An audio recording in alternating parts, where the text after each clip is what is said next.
Shove it, man! Alright, Ring of the Hawk Season 3, let's go.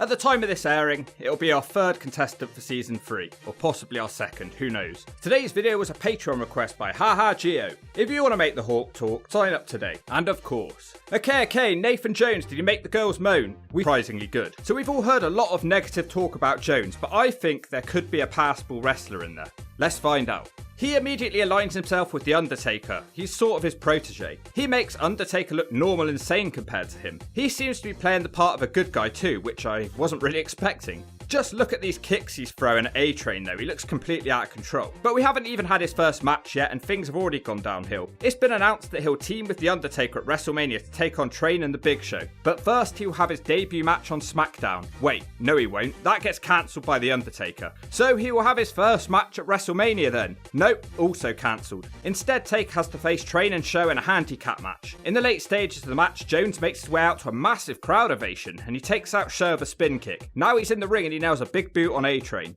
For some reason this was not a DQ and Undertaker wins with the tombstone. And then the ref raises Jones's hand. Why? The real reason Jones was pulled from the match at the last minute was that WWE officials felt he just wasn't ready. What a horrible start to this episode of Ring of the Hawk. Are we actually going to have any matches to watch? Well yeah, we are actually. Match 1, SmackDown. Nathan Jones versus Bill DeMott. DeMott tries to out-wrestle him, but Jones simply smacks him one. They hook up again with Jones taking him down. Nathan Jones fights him a bit more now and shunts him into the corner. DeMott hits him with a diving punch. It looked bad, it had no effect, and Jones aggressively throws DeMott out the ring. I'm shocked at how much DeMott is actually managing to get in. He cuts Jones off across the ropes. Unfortunately for him, when he comes back to the ring, Jones connects with the big boot, and believe it or not, that's the 3. What a horrible match, and as far as debuts go, this was a bad one. He hit one boot. And the match was ugly too. It's an S, a bad debut. Match 2, SmackDown. Nunzio versus Nathan Jones. He's getting incredible reactions from the fans. It's certainly helping him look like a star. But then he has this match, and he can't even get in the ring as Nunzio batters him on the apron. Eventually Jones smacks him one. He picks Nunzio up by his throat and hits a spin kick. He starts choking Nunzio above his head before the FBI rush the ring and it's thrown out for DQ. He does hit a big gut wrench slam on Johnny the Bull, looks nice, but on the outside he's kicked by Chuck Palumbo. The FBI beat the crap out of him and drop some steps on his ankle.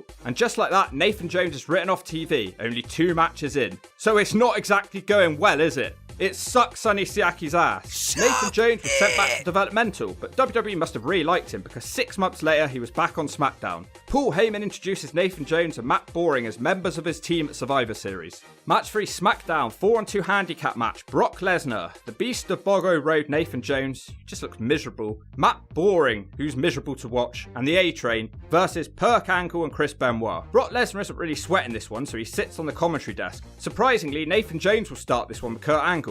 Jones overpowers him straight away as Angle dumps in his nappy of fear. Now Nathan Jones with a shoulder knockdown and he smiles with happiness. He hits a scoop slam and he wants to follow it with a gorilla press. Angle slips out of it and drop kicks him in the back of the knee. Now Benoit has the tag, but his chops have little to no effect. Jones scoop slams him too, and then he lets out a weird scream. He doesn't have any other impact on the match. Angle and Benoit seem to have it won with double submissions at the same time.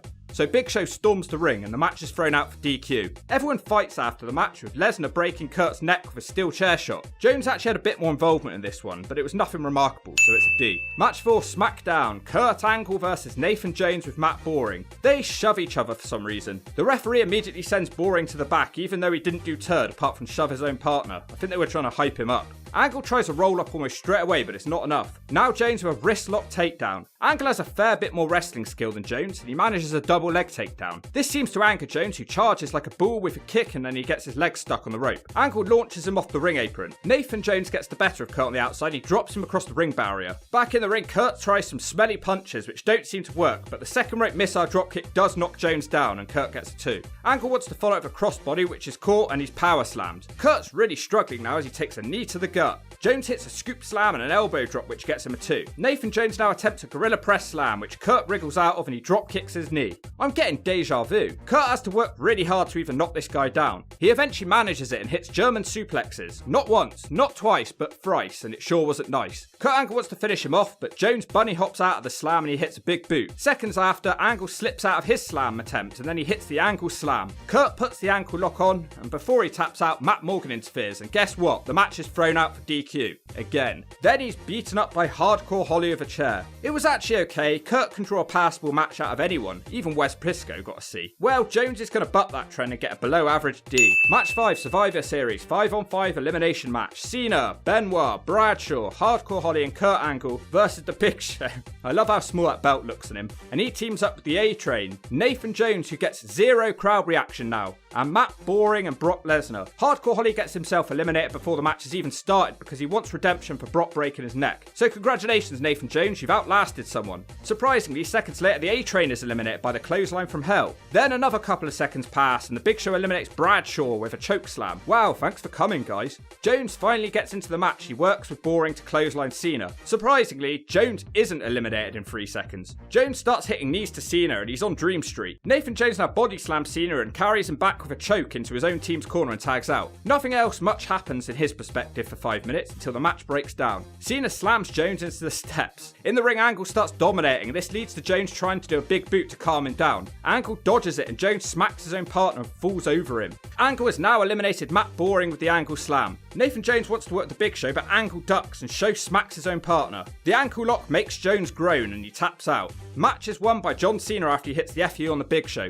It's an S, there's no need to guess. Match 6, SmackDown. Chris Benoit versus the Colossus of Bogu Road, Nathan Jones. Are they actually going to make any effort to get this guy over? He somehow looks like the most generic giant I've ever seen and he somehow looks impressive still. Benoit tries to hit a move which doesn't have much effect on Jones and he has to take a chill pill on the outside. Back in the ring now, Nathan Jones sends Benoit into the corner and stands around looking confused. He eventually tries an Irish whip which is reversed and Benoit sends him out the ring. Brock Lesnar appears and he screams at Jones, "Get your big ass back in the ring." More standing around for a while. Yay, something finally happens. Jones catches Benoit with a power slam and a 2 count. Nathan Jones will try the submission hold now whilst he grits his teeth and dumps in his nappy of anger. Benoit fights away from it. Jones hits one knee and one back club and he sends Benoit running. Wow, he actually connects the spinning side slam, the most impressive move of this video. It was so nice that he tries it again, but this time Benoit slips out of it. Nathan Jones tries the big boot, but he's stuck on the rope again and Benoit slides his free leg out. Jones has to fight out the sharpshooter attempt now, but when he gets up, he's smashed with 3 German suplexes.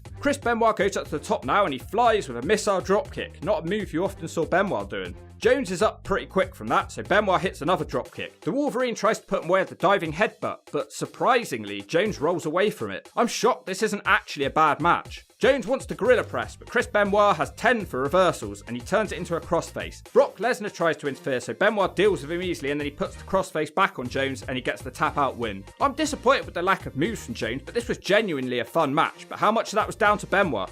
I'd imagine most of it. Still, it's the best match of this video. I'll give him a very generous C. Match 7, SmackDown. Jeff Hardy's stoner friend, who seems to have been punched in the gut before this match, versus Nathan Jones. Just like the Nunzio match, stoner friend won't let him get in the ring, so Jones launches him out of the ring. Jones now brings the friend onto the top rope by the neck, and he launches him backwards out of the ring. Damn, that's a good way to break someone's leg. Both men are now in the ring for the first time. Jones squashes him in the corner. He tries it a second time, but the friend blocks it. He tries a dive, but Jones gets him from behind and hurls him across the ring. Once again, Jones launches the friend out of the ring. How is Shannon still alive? Jones has him back in the ring again, but he breaks his own pin attempt up as he wants to inflict more damage. Now, Nathan Jones with the most intense gut-wrench suplex you'll ever see. And this time, that is the 3. Look, I know for sure this is all down to the bumping Shannon Moore did, but he made Jones look like $1 million. Unfortunately, Jones can't do anything else but stare like a madman at the camera after the match. This should have been what his debut match was like. Whatever, it's a D. We're trying to grade Jones's performance here. Shannon would get an A if he was competing in Ring of the Hawk for this match. He'd certainly do the JOB. Match 8, later that same night. Final match, 20-man over the top rope battle royal for the #1 contendership. He also has his big brother Matt Boring in the match. Third time this match is featured on Ring of the Hawk. It must have been the era for completely short, forgettable WWE runs. Everyone decides to team up on the Big Show and he's gone. Taz keeps telling us to keep our eyes on Nathan Jones because he's going to do something, but he hasn't done a thing. Nathan Jones is eliminated by Bradshaw during the advert break. Game over. The match is won by Cena and Benoit in a draw. It's an S. What the hell happened? How did you do nothing in this match? And that's that. During a WWE tour of Australia, Nathan Jones decided he didn't fancy coming back to the States. So he didn't. Wow, what a pointless run that was. I think he was genuinely interesting to begin with. Those video packages to hype him up really worked and the crowd were going nuts for him. And then they just tossed him aside, made him a heel and had him do nothing but be a giant body in Team Lesnar. And that's a lot of body. His original Psycho character could have been good. They've hid people's lack of ring ability before behind cool characters. This guy was massive. He had potentially a great character and a really cool backstory. Oh, and did I mention he was also Australia's strongest man at one point? It was always going to be tough for Jones coming up in an era during the change in in-ring style as big men were pushed less and less. WWE didn't help him with the dropping of his character and the complete lack of any mic time. I think I heard him talk just once. Why did they drop his original character? It was cool, what was wrong with it? And if you think I'm wrong, why is Nathan Jones now a successful actor having parts on things such as Mad Max and Mortal Kombat? Now that all being said, he clearly had no idea what he was doing in the ring half the time despite the veterans he faced. If the Hawk wants someone to do the JOB, he's got to be confident they're going to make him look good doing it. When WWE keeps cancelling your matches, it doesn't look good for you. Nathan Jones can shove it in the zone,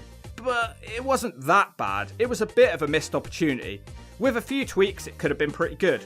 So it's a high S. If that even exists, there's no need to be pissed.